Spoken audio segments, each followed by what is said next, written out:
भेरा में जश्न ईद मिलादुल नबी सल्लल्लाहु अलैहि वसल्लम मजहबी जोशो जज्बे से मनाई जा रही है। हर तरफ सरकार की आमद मरहबा की सदाएं हैं। इसी बारे में मजीद जानते हैं अपने नुमाइंदे नवीद जावेद से।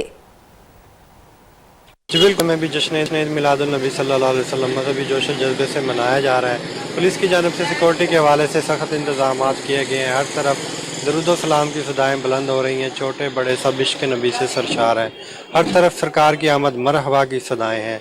शहर को दुल्हन की तरह सजाया गया है। जश्न ईद मिलादुल नबी के सिलसिले में मरकजी जुलूस जामिया मस्जिद बुगिया से मुफ्ती शहर साहबजादा इब्रार अहमद बुगी की क़यादत में निकाला गया, जबकि दरबार अमीरुल सालकीन से दारुल उलूम मोहम्मदिया गौसिया का जुलूस साबक वफाकी वज़ीर पीर मोहम्मद अमीनुल हसन शाह की क़यादत में निकाला गया। और इसके अलावा तमाम दीगर जुलूसों में निजी और सरकारी स्कूलों के तलबा, समाजी सियासी कारकुनों और शहरियों ने भरपूर तौर पर शिरकत की। तमाम जुलूस अपने मुकर्रर रास्तों से होते हुए म्युनिसिपल कमेटी भेरा में इख्तिताम पजीर हुए हैं, जहाँ एक जलसा मुनक्किद किया गया है जिसमें मुकर्ररीन ने खिताब करते हुए सीरतुल नबी पर रोशनी डाली है। जी मज़ीद खबरों में आपको बताएं।